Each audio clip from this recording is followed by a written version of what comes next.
ఓం నమో నారాయణాయ నమశివాయ. మహాభారతంలో సభాపర్వంలో వచ్చేసి మన ద్వారకకు సంబంధించి దాని యొక్క నైసర్గిక స్వరూపం ఎలా ఉంది, అందులో ఏ వృక్షాలు ఉన్నాయి, అక్కడ వచ్చేసి పిల్లర్స్, పర్వతాలు, భవనాలు, ప్రాసాదాలు మొత్తం డిస్కస్ చేస్తున్నాం. కంటిన్యూషన్. ఇంద్రుడు ఏమంటున్నాడు, మహాత్ముడేమిటి శ్రీకృష్ణుడు మనుషులలో ఎందుకు పుట్టాడు, పుట్టి వాసుదేవుడేమి చేశాడు సంగ్రహంగా చెప్తాను. నేను మాట్లాడుకున్నాను కథలలో కథలండి. సో ఇప్పుడు ఇతడు శత్రుమర్ధనుడై 1,00,000 మంది దానవులను సంహరించి పాతాళ వివరానికి వెళ్ళాడు. మునుపు ప్రహ్లాద, బలి, శంబరులు కూడా వెళ్ళనటువంటి ప్రదేశానికి వెళ్ళాడు.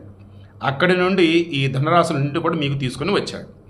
శ్రీకృష్ణుడు పాప సహితుడైనటువంటి మొరాసురుణ్ణి, పంచజనులను, శిలా సమూహాలను అతిక్రమించి సపరివారంగా నిశుంభుని సంహరించాడు. అట్లే హైగ్రీవుని సంహరించాడు. రాక్షసరాజైన బలిని సంహరించాడు. నరకాసురుని చంపి అదితి కుండలను కూడా తిరిగి తీసుకుని వచ్చి ఇచ్చాడు. దేవతలందరిలో కేశవుడు గొప్ప కీర్తిని పొందాడు. ఇకపై కృష్ణుని బాహుబలాశ్రయం పొందినటువంటి అందక వృష్ణి వంశీల శోక భయ బాధలు తొలగి వివిధ సోమయాగాలు చేయుదురుగాక. ఇక మీకెవ్వరికి ఎటువంటి బాధలు కష్టాలు ఉండవు, చక్కగా మీరు యజ్ఞయాగాదులు చేయండి అయ్యా అంటున్నాడు. మరల బాణాసుర వధ కోసం నన్ను ముందు పెట్టుకొని దేవతలు, వసువులు, సాధ్యులు ఈ మధుసూదనుని దగ్గరకు వస్తారు. అలా చెప్పి ఇంద్రుడు బలరామకృష్ణులను, వసుదేవుణ్ణి, కుగురాంధక ముఖ్యులందరినీ కౌగిలించుకున్నాడు. వృత్తాసురుని సంహరించిన ఇంద్రుడు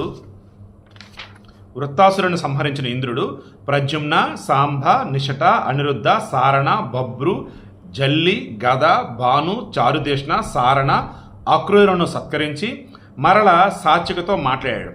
అటుపై వృష్ణి, కుకుర వంశాలకు అధిపతి రాజు అయినటువంటి ఉగ్రసేనుని కౌగిలించుకున్నాడు. అందక వృష్ణి వంశీయులలోని ఇతరుల దగ్గర, భోజ, కృతవర్మల వద్ద, ఉపేంద్రుడైన శ్రీకృష్ణుని వద్ద ఇంద్రుడు సెలవు తీసుకున్నాడు. అనంతరం సర్వభూతాలు చూస్తుండగా ఇంద్రుడు శచీ సమేతంగా శ్వేతాచలాన్ని పోలినటువంటి ఐరావతను అధిరోహించాడు.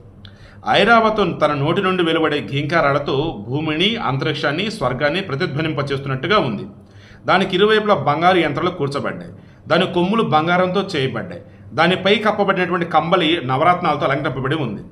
100 కొద్ది రత్నాలతో కూర్చబడినటువంటి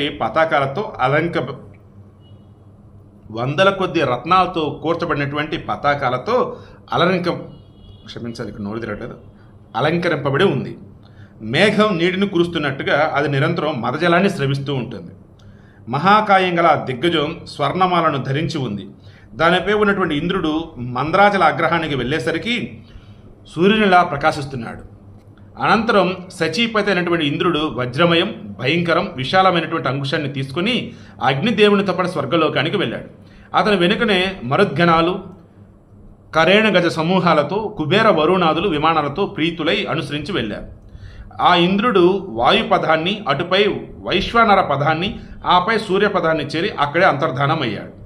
అనంతరం దాశార్హుడి యొక్క, ఉగ్రసేనుని యొక్క స్త్రీలు, నందుని భార్య యశోద, బలరాముని భార్య రేవతి, పతివ్రత అయినటువంటి రుక్మిణి, సత్యభామ, జాంబవతి, గాంధర రాజకన్య శిశుమ, విశోక, లక్ష్మణ, సాధ్వి, సుమిత్ర, కేతుమ, ఇంకా శ్రీకృష్ణుని ఇతర భార్యలు ప్రీతితో శ్రీకృష్ణుని చూడటానికి సభామండపానికి వెళ్ళారు. ఇక దేవకి, రోహిణి ముందుండగా ఆ స్త్రీలందరూ కూడా బలరామునితో పాటు కూర్చుని ఉన్నటువంటి శ్రీకృష్ణుని చూశారు. ఆ బలరామకృష్ణులిద్దరూ కూడా ఆసనం నుండి లేచి వచ్చి ముందుగా రోహిణికి అభివాదం చేసి అటుపై దేవకి జ్యేష్ఠానుక్రమంలో తల్లులందరికీ నమస్కరించారు.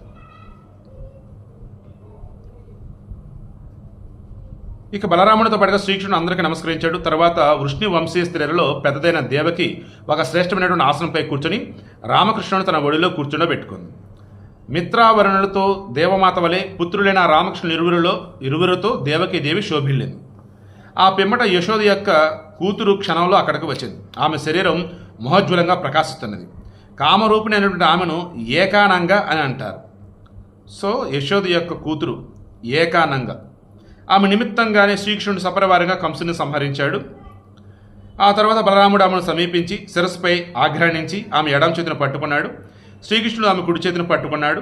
బలరామకృష్ణుడు ఇద్దరు కూడా తమ సోదరిని అలా తీసుకుని వస్తుంటే ఆ సభలో వారంతా 2 గజేంద్రాల నడుమ బంగారు పద్మపురైనటువంటి లక్ష్మీదేవలే చూశారు. అనంతరం వృష్ణి వంశీయులంతా కూడా బలరామకృష్ణులపై పేలాలు, పుష్పాలు, నేతితో కూడినటువంటి అక్షతలను మహావృష్టిగా చల్లారు.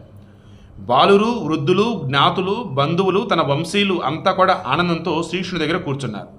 పౌరులందరికీ ప్రీతిని వృద్ధి చేసే పురుష సింహుడైనటువంటి మధుసూదనుడు తన నివాసాన్ని ప్రవేశించాడు.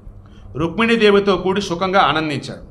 తరువాత సత్యభామ, జాంబవతి మున్నగు తన భార్యలందరితో యథాకాలంగా విహరించాడు. తదుపరి శ్రీకృష్ణుడు రుక్మిణి గృహానికి వెళ్ళాడు. ఆ శరజ్ఞ ధనుడైనటువంటి కృష్ణుని యొక్క విజయగాథ ఇందుకొరకే ఆ మహాత్ముడు మనుషులలో జన్మించాడు. సో శ్రీకృష్ణుడు సంబంధించి మొత్తం చెప్పున్నాడు భీష్ముడు. మరలా ఏం చెప్తున్నాడు చూడండి. అటుపై శ్రీకృష్ణుడు ద్వారకలో రాత్రింబవలో తన భార్యలతో సుఖాన్ని పొంది ఆనందించాడు. పౌత్రుని కారణంగా ఇంద్రాది దేవతలందరూ కూడా దుష్కరము హితమైనటువంటి కార్యాన్ని చేశాడు. ఇంకా కంటిన్యూషన్ ఉంది, రేపు డిస్కస్ చేద్దాం. ఎందుకంటే బలి చక్రవర్తికి పెద్ద కొడుకు బాణుడైన ఉన్నాడు. ఆ బాణుడు రాక్షసుడు అనమాట. అతను సంహరించాలి. బాణుడు ఇందాక చెప్పాడు కదా ఇంద్రుడు. అది రేపు డిస్కస్ చేద్దాం.